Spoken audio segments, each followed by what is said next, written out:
Protests at Harvard University after the Trump administration demands detailed records on foreign students. Enrollment of international students could be banned if it does not comply. Meanwhile, the White House has frozen $2 billion in federal funds for the university and threatened to revoke its tax-free status. Harvard has refused to give in to Trump's demands on changes at the university. A federal judge has stopped the deportation of an Indian student, saying officials lack legal grounds for the move. Krish Isaldasani, who studies in medicine, was arrested in an altercation last year but never charged. Meanwhile, another Indian student, Chinmay Diore, is part of a group suing the US government for allegedly terminating his status without notice or explanation. Immigration and Customs Enforcement say they acted appropriately in detaining a man from Guatemala. The man's family says ICE began smashing windows of their car despite telling agents they were waiting on their lawyer to arrive. ICE says the man is an illegal alien. His attorney says the man had applied for asylum. The incident happened in Bedford, Massachusetts. The pressure campaign on Iran continues, but as you know, the president has made it clear he wants to see dialogue and discussion with Iran. A second round of talks between the US and Iran taking place this weekend in Rome as Trump puts pressure on Iran to dismantle its nuclear program.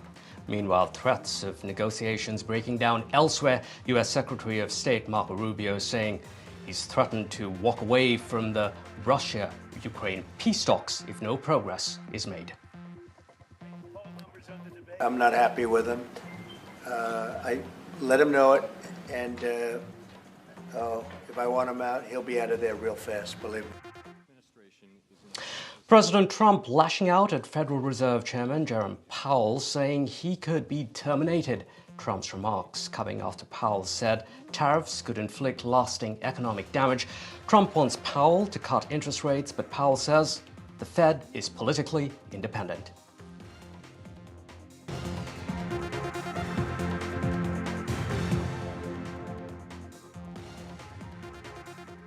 The world is once again watching Iran and the United States as nuclear talks are set to resume over the weekend, this time in Rome. After days of back and forth over the venue and a major shakeup in Iran's negotiating team, tensions do remain high. Here's why. The world's most volatile standoff is back on the table. Iran and the United States will face off again, this time in Rome.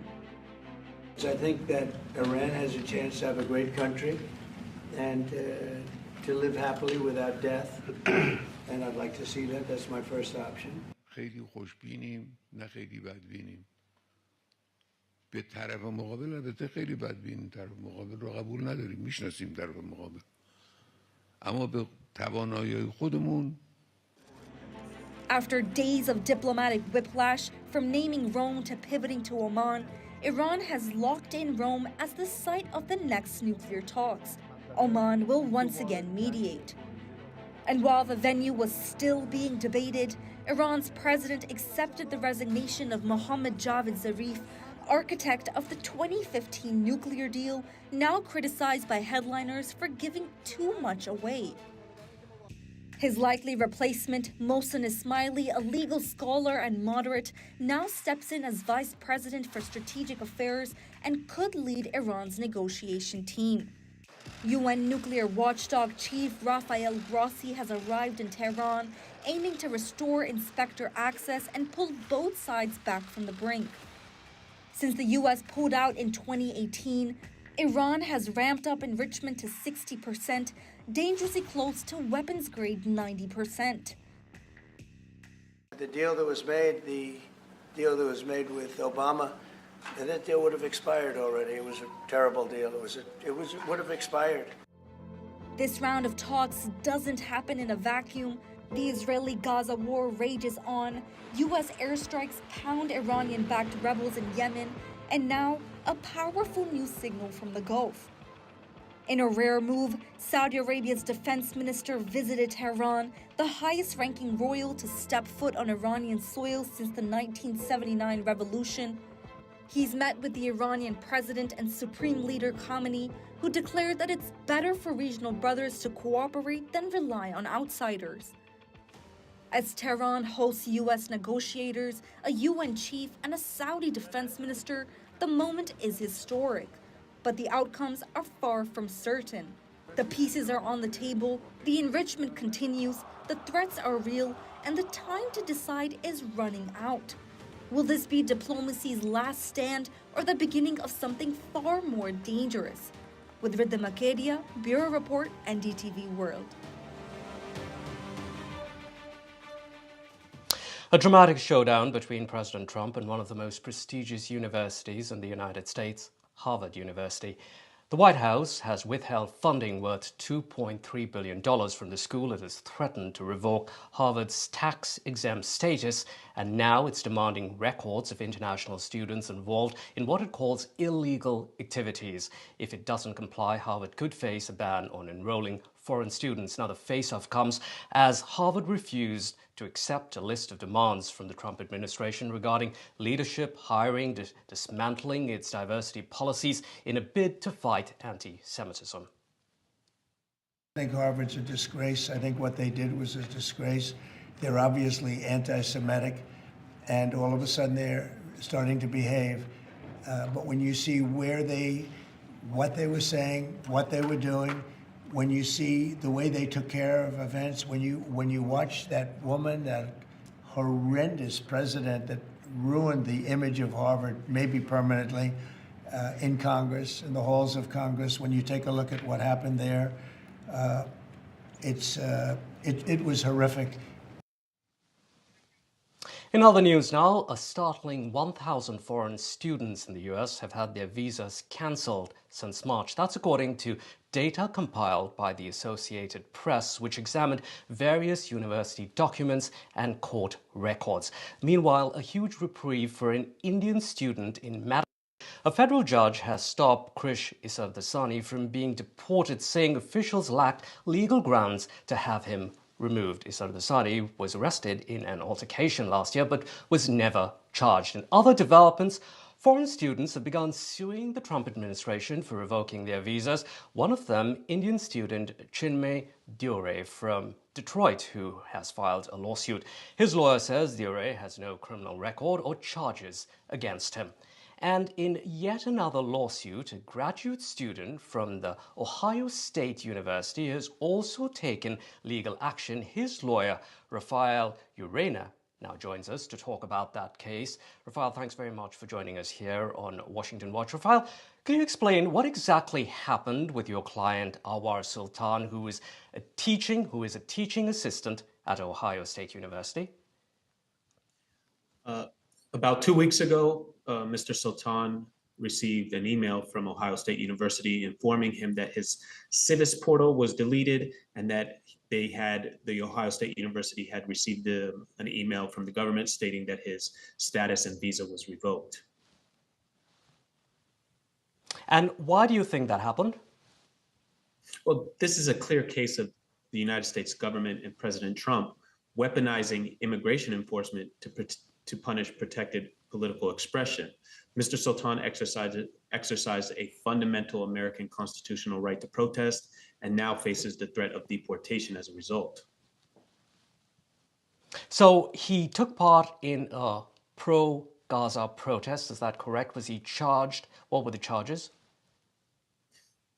He did. He was arrested. All of the charges were dismissed and expunged from his record. All right. Now, Secretary of State Marco Rubio has repeatedly said that foreign students are here to study.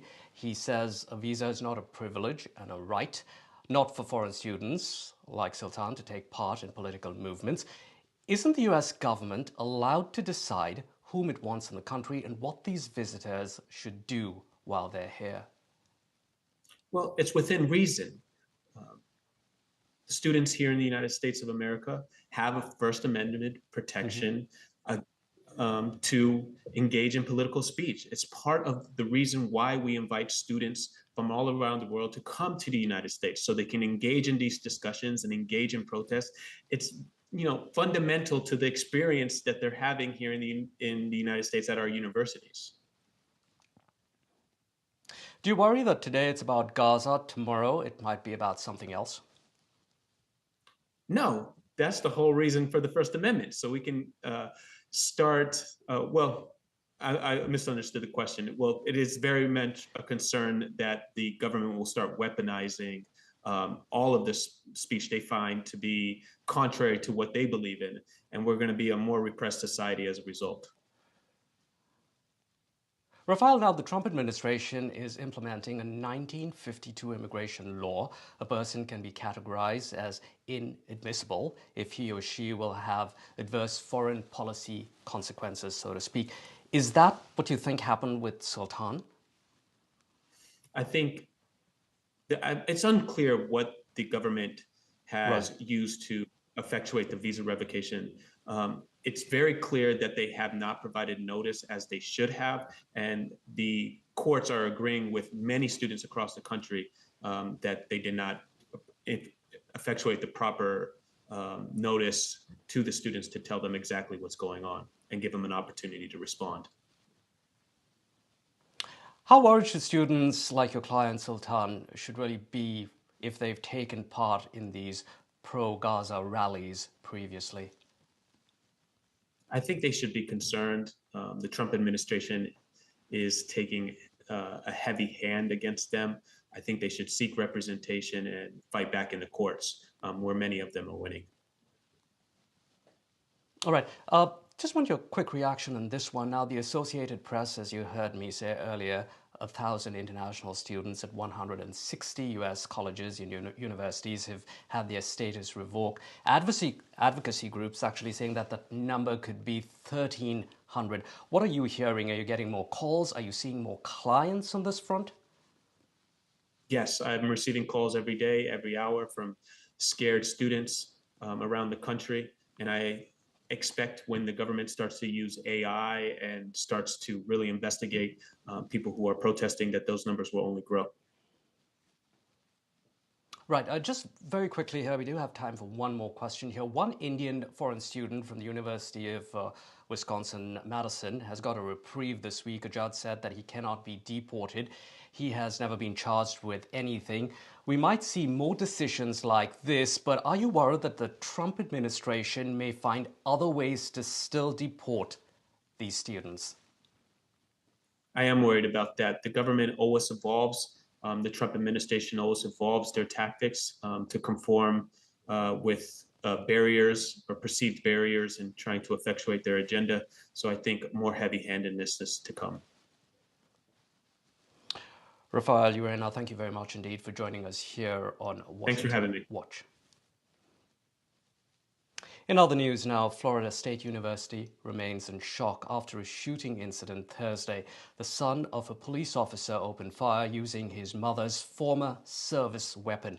2 people are dead and at least 6 others are injured. The motive remains unclear.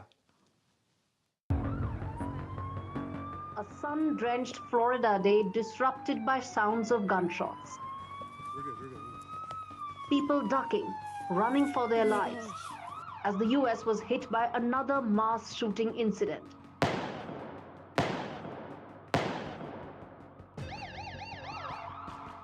Leaving 2 people dead and 6 injured. As a gunman opened fire on Florida State University campus on Thursday. Oh my gosh. The alleged gunman has been identified as 20-year-old Phoenix Ickner, a university student and son of a police officer. According to eyewitnesses, the incident took place around lunchtime when the shooter got out of his car and started firing indiscriminately, using her police officer mother's former service weapon. I was looking at my phone while I was walking and I hear a crack. I immediately knew this to be a gunshot. And as soon as I heard that, obviously, look up, it got my attention. The US is no stranger to mass shooting incidents. To put it into perspective, there have already been 81 mass shooting incidents in the US. It peaked at 689 in 2021. Meanwhile, President Trump yet again defended gun rights. I'm a big advocate of the Second Amendment. I have been from the beginning. I protected it. And these things are terrible. But the gun doesn't do the shooting, the people do. While these incidents rattle the collective consciousness of America each time, not much has been done to put an end to a problem that has plagued the nation for decades. Bureau Report, NDTV World.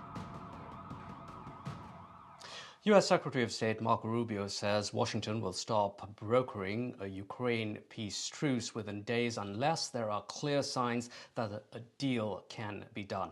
Rubio says President Trump was unwilling to move on unless there was progress. The comments coming just hours after Ukraine signed the outline of a minerals deal with Washington, which could give the U.S. preferential access. The U.S. says the deal will mean setting up an investment fund for Ukraine's reconstruction. Let's take a closer look at the world of critical minerals that has been dominating the headlines. Critical minerals and metals are key to everything from our cell phones to hospital equipment to even weapons. I am now joined by critical minerals expert Gracelyn Bhaskaran at the Center for Strategic and International Studies, a think tank in Washington. Gracelyn, thank you very much for joining us here on Washington Watch. Gracelyn, there are estimates that around 5% or so of the world's critical raw materials are in Ukraine. What kind of materials are these in Ukraine that we're talking about? Thanks so much for having me here today. So there's two things we were looking at. One is what materials they have. We know there's lithium, vanadium, titanium. One of the big questions are about rare earths, however, and that was a lot of the foundation of this agreement. Now, it's important to note that there's a difference between just having a material and what is actually economically viable to extract. Rare earths actually exist in trace amounts all over the world. Now, the difficulty in Ukraine is that a lot of the mapping that we have of Ukraine is between 30 to 60 years old. It was done by the Soviet Union, and the former director of the Ukrainian Geological Survey has come out and said there is no modern mapping of rare earths. So while there are strategic materials in Ukraine, one of the big questions is, can we get the mapping done? And then how do we overcome other strategic barriers that may stand in our way, like the risk that looms from Russia, as well as limited power infrastructure? So if those resources, Gracelyn, are limited in Ukraine, let's shift our attention to the world's mighty dragon of critical minerals and rare earths. That's China, of course. It's got this near monopoly. Now, in the ongoing trade war, Beijing has imposed import restrictions, as you know, on the subset of critical minerals, as we've been talking about, called rare earths. Why does this matter? If you could explain to us, how dependent really is the United States on China for this? So what are rare earths? And that'll tell you why they're so important to us. So rare earths are actually a group of 17 minerals, and they are in a variety of very important industries. So they are virtually in every form of defense technology, from fighter jets and warships to missiles, lasers, tanks. They're in your MRI and PET scanners in the medical industry. They're in phones and semiconductors, and they're in many forms of energy technologies. The difficulty with rare earths is actually the concentration. So as I said earlier, rare earths are everywhere. However, what's difficult is taking them out of the ground and separating them. Now, these new restrictions from China only apply to one group of rare earths. So we have two kinds, broadly speaking. We have light rare earths and heavy, and they're literally identified by their atomic weight. These rare earth restrictions apply to heavy rare earths, and 99.5% of the world's rare earths go to China for separation. It's actually now higher than 99.5 now that Vietnam has Vietnam's one facility is currently offline, which means that when China imposes export restrictions, there's not another alternate supply of heavy rare earths we can tap into. Yeah, so China critical to these critical minerals. Now, Gracelyn, Trump wants to boost U.S. production of critical minerals and cut our reliance here on imports, especially China. What do you think of that? How possible is it? It's really important, and it's not about being pro-US or pro-China or pro-India, because there's many countries in the equation. It's actually about the notion that a diverse global supply chain is a really healthy one. Now, the difficulty we have is that geology is where geology is. And at the end of the day, when it comes to rare earths, the US does have a limited supply. We have about 1.3% of the world's rare earths. In comparison, India has about triple what we have. But where our critical choke point is those midstream processing facilities. And the US has spent about $430 million of federal money to build those facilities in Texas and California, but they're not ready yet. And the reality is that these facilities are technically complex, expensive, and take time to build. So until those facilities are completed, we are still highly vulnerable. Gracelyn Pasquin, thank you very much indeed for joining us here on Washington Watch.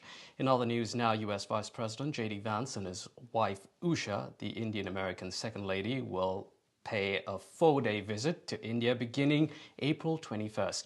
Vance will hold talks with Prime Minister Narendra Modi with a likely focus on early finalization of a proposed bilateral trade pact.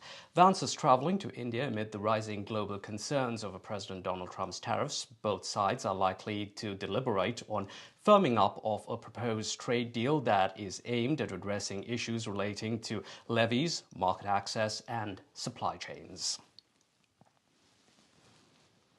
Prime Minister Narendra Modi says that he has spoken with Tesla boss Elon Musk and discussed various issues, including the topics that the two had covered during the PM's visit to the United States earlier this year. The Indian Prime Minister highlighted the immense potential for collaboration between India and the United States in technology and innovation. Modi reaffirmed India's steadfast commitments to advancing partnerships in these areas. Health and Human Services Secretary Robert F. Kennedy Jr. is under fire after claiming autism is preventable, contradicting experts in his very own department. His remarks followed a CDC report showing 1 in 31 US children are now diagnosed with autism, a sharp rise since 2020. Kennedy blamed environmental toxins, not genetics, saying that genetics don't cause epidemics. He also accused the media of ignoring the issue and promised new investigations into possible causes, including mold, food additives, and parental obesity. And finally, before we wrap up, lock the clocks. Some lawmakers, and President Trump too, are hoping to maximize the sun. They are calling for ways for Americans to do away with fiddling around with their clocks twice a year.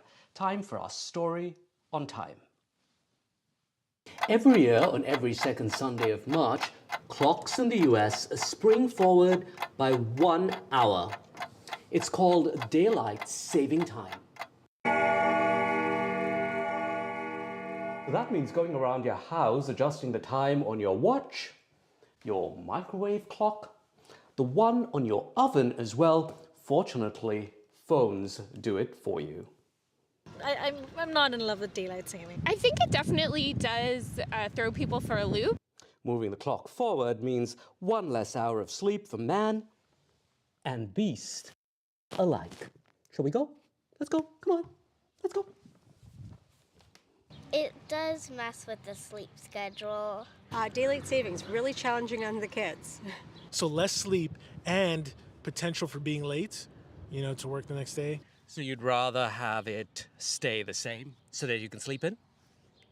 Yeah. With the clocks moving forward, it means more light in the evening, but the exact opposite happens when daylight saving ends. In November, the clocks are set back an hour, with the evenings getting darker sooner. I do like the longer evenings in the summer. I guess the trade-off would be in the winter. President Trump is urging Congress to make daylight saving time permanent, meaning more light in the evening and no changing the clocks twice a year.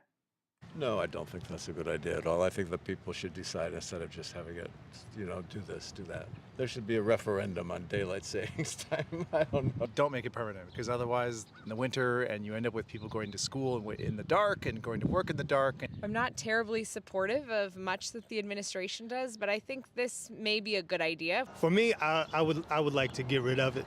I feel like it shouldn't be an idea. Like, there's just other things to kind of think about. This shouldn't be a priority. This is Ladybug. What do you think Ladybug would want? Daylight savings to stay or go? Go, so... All right. Keep her dinner time. So she can keep a dinner time? Yeah. So if Trump gets his way, it will certainly mean longer evenings out your window. For NDTV, Allister D'Souza, Washington, D.C. That's it from Washington Watch. I'm Allister D'Souza.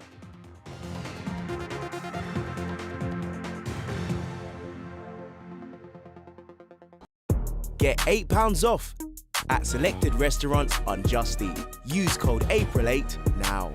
Did somebody say Just Eat? The Easter of your dreams starts at Lidl, and we won't be beaten on price. On this luscious lamb. Ooh, this succulent salmon with prices to hook you in. Or this great value juicy joint of British beef. Earth to fill. Now that's big on quality and always Lidl on price. Protect what matters to you with Simply Safe Home Security. Get our Which Best Buy rated starter pack from under £200. There's no safe like Simply Safe. What they don't tell you about getting older is how much fun it can be. Enjoying all the things you've worked so hard for. Spending time with the people that really matter. Not to mention, finally finding that precious time for yourself. I don't want anything taking my best years away from me, but like so many people, I've seen the heartbreak that dementia can cause. That's why I'm asking everyone to order this essential free guide from Alzheimer's Research UK. It's called Your Brain Matters. We all know what's good for our heart and our lungs, but do you know how to keep your brain healthy too? Well, this guide tells you how, in 7 steps you can start taking right now, whatever your age. Just ring the number on screen to get your free copy.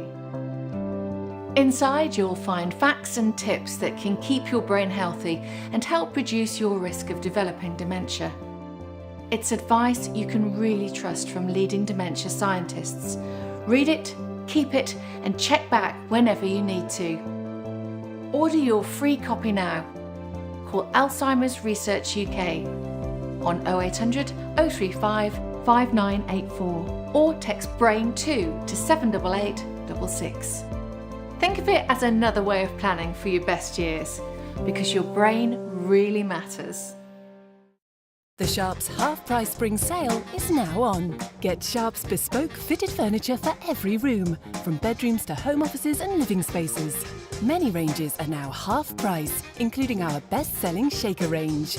Our exclusive Space Plus system means we won't be beaten on space. Plus, you get our 15-year guarantee for total peace of mind. The Sharps half-price spring sale ends Easter Monday. Book your free home design visit today at sharps.co.uk. Vista Health means fast access to scans. Vista Health means rapid results. Vista Health means convenient locations. Vista Health means affordable pricing. At Vista Health, we know what your health means to you. And that's why we provide fast access to MRI, ultrasound, echocardiogram and other health scans, without the need for a referral or medical insurance. Get the answers you need. Book your scan today at vistahealth.co.uk. It feels good knowing that your future's in hand. Evlo can offer you a loan from £1,000 to £15,000, whether it's for home improvements, new appliances, a car, or for some of life's big moments. So even if you've had problems with credit before, Evlo looks beyond your credit score and always takes a case-by-case approach. Visit evlo.co.uk to get your conditional decision in minutes. Evlo, your future in your hands. OK, we know this isn't your granddaughter. If this were your granddaughter, she'd want you to know that she's upset because you didn't hear her joke. It wasn't a particularly good joke, but still, Now you owe her an ice cream and a hearing test. Book a free test today at bootshearingcare.com. And now you can hear her jokes again. She's over the moon. If you won't do it for you, do it for them. You could have better hearing in just a week. Boots, with you for life. Yes, so we are looking at the Madras High Court judgment, and we'll be speaking to some lawmakers and all those activists who have been prominently raising their concerns. Hello everyone, this is The Big Fight and I'm Maria Shakil. The Madras High Court has cracked the whip on Tamil Nadu Forest Minister K. Ponmudi, who made some sexist comments regarding women at a rally recently. The court, in an unprecedented ruling, called such remarks targeting and berating women as hate speech. And it directed the DGP of Tamil Nadu to file an FIR against the leader, saying that hate speech by ministers must be taken seriously. The DMK has removed Mr. Ponmudi from the party post, but he still remains a minister in the Stalin government. There have been demands, and rightly so, for his sacking from the cabinet as well. The question is, will Mr. M.K. Stalin take this as business as usual or set an example by removing Ponmudi from his cabinet? That's to be seen. But Ponmudi is not an isolated case. Our political system has unfortunately normalized and mainstreamed misogyny and sexism for long. There is a long list of netas on your television screens. All of them have made some very, very crass comments regarding women, and with impunity, inviting no action from their party bosses. Today on The Big Fight, we say it loud and clear that enough is enough, and that this culture of impunity and patriarchy must come to an end. Sexism must end, and women should not be treated as a joke or object of ridicule or hate. And what will it take for our political culture to be purged of its innate and obnoxious sexism and bias towards women? On the show tonight, we have a stellar panel of women who have faced sexism and have called it out. But first up, let me bring in Sushmita Dev, TMC MP of the Rajya Sabha and national spokesperson of Trinamool Congress. Ms. Dev, really appreciate your time. Many would say women in public life have faced it, many have called it out. You know, somebody like you have spoken about it extensively and on multiple platforms. Do you see now the judiciary perhaps drawing a line, a Lakshman Rekha, the much needed Lakshman Rekha with this judgment? Yes, definitely. I think so. We've seen over the years how the definition of sexual harassment has also been broadened. You know, it's not just about touching somebody, but it has been extended to loose comments that, cross that border. So similarly, this High Court judgment comes as a, I think it's a paradigm shift where they are saying that hate speeches are not going to be restricted to, just communal speeches, or when one leader is talking derogatorily about the leader of another party, but they've gone a step further by saying it will also be hate speech if there are sexual innuendos, if it's a chauvinistic remark, because it actually condones a mindset. It condones a mindset. So I think it's a very good judgment. Across party lines, Ms. Dev, women have been subjected to what is being seen as personal attacks, sexist language, and there is almost a normalization that we see. Some politicians have also used sexist language and which are seen as derogatory and making lewd comments against their political opponents as well, and particularly female opponents. As someone like you who has been in public life for a few decades now, do you see this almost like a fair game? Women in public life have to be prepared for these comments.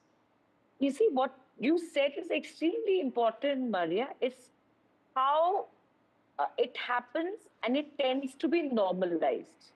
Because it is a form of intimidation. It is not just a sexist comment because you're a woman and a man is passing it, but it's a form of mental and psychological intimidation of a woman in her workplace or even outside her workplace. And it happens all the time. It happens all the time. It's not something that we need to get used to. On the contrary, it is something that needs to change for the men on that side. And we've been debating on this for ages, but judiciary definitely has an important role to play. And I can only hope that women call actions like that out. If you tend to take it, absorb it, you also normalize it. So it's very important to call out those men who feel that it's business as usual. And why do you say that this will ensure some kind of paradigm shift if we are looking at mindset not changing, Ms. Dev? Because since times immemorial, be it in state assemblies or even in parliament, where women MPs have been called parkati, comments which were seen as essentially personal attacks, and they are faced about their relationships, family, personal life. Then why can this really ensure a paradigm shift unless there is a mind change, there is a mindset change? No, nothing can change. Nothing can change unless the mindset changes. And that's work in progress. It's something that's not been achieved anywhere in the world. But when you get a judgment like this, it acts as a deterrent. It acts as a deterrent, and it gives women an opportunity to actually, a bigger opportunity to women to actually bring in more behavior within the judiciary's watch, if you like. Because it's also about what's actionable and what's not. So by this judgment coming into play, a sexist comment made in public by a politician has been made actionable. And I think that should encourage more women to take recourse to justice. You see, you also have to make it easy for us women to say that I can go to court and I can actually prove this or prove that because the court has interpreted it in this way. Without this judgment, it's just left to, it's left to interpretation. And I also feel, to answer your question, you can keep passing laws, but unless the mindset change, it can't change. But that doesn't mean that the judiciary should sit back. So you need a combination of both. Okay, your final thought before I let you go. Women MPs, women leaders, women party presidents, all of them have faced misogyny, sexism at one stage or the other. Perhaps it takes the High Court to say it in no uncertain terms that people like him, a politician making a statement, must be taken very, very seriously and he should be held accountable. And now this is essentially hate speech. So that we keep saying that the boundary has increased of the hate speech. Yes. Much needed. But as a lawmaker, what is it that you can do in Parliament now? See, in Parliament, I think, as you know, the law is brought by the people in power. Yes. Not us sitting in the opposition. But it would not be a bad idea. What we do have within our power is to introduce a private member's bill. Because sometimes life is not always about winning, but it's also about putting it out there that this is what I think and this is the way I want it. But I think I am actually in the Standing Committee for Women and Child Development. Yes. And Education. So I will definitely do some brainstorming in the Standing Committee that what is it we could do as legislators. All right, Sushmita Dev, really appreciate your time here on Thanks, NDTV. Maria. Let me bring in the guests now who are joining us on this special broadcast. Charlene Maria Lawrence is an author, N.S. Napinai is a senior advocate of the Supreme Court. Dr. Ranjana Kumari is a women's rights activist. We also have Kasturi Shankar, actor and activist. Let me begin with you, Dr. Ranjana Kumari. How do you look at this judgment, ma'am? I don't know, it's too long and too much that politicians have really insulted women and has really, it's reflection on the kind of upbringing they go through. And also because politics and political parties are a representative bodies of patriarchy, because, the way men control everything there, so they can talk about it. They're tools of patriarchy, these parties and these people in parliament and in state assemblies. They can talk about it, they can just say anything and get away with it. That's the thing. And you can see even Sushmita, who's a very good close friend of mine, also was a little bit, not as sharp in terms of the criticism, because they all know that women are dependent for their political survival, their political progression, on the male leadership completely, whichever party you look at. I think it's just that the way male dominates, except for barring one or two party where women have a little bit of more say, like Mayawati or like Mamata Banerjee and other parties. Otherwise, it's all the way game for men. So we are hearing these kind of lewd remarks. We are hearing this. So I think this judgment definitely is a landmark judgment in terms of not only saying that political discourse has become very low as far as all kinds of religious issues and all kinds of issues that have been talked about these days, publicly, privately, in parliament, outside parliament, from a very, very low level politicians to highest level politicians. So we are hearing all that. So saying that, this shall not be tolerated, this should be, politicians should deter from it. But I think nothing less than a law. Nothing less than a law is going to help at this stage, because this is not for the first time. Such remarks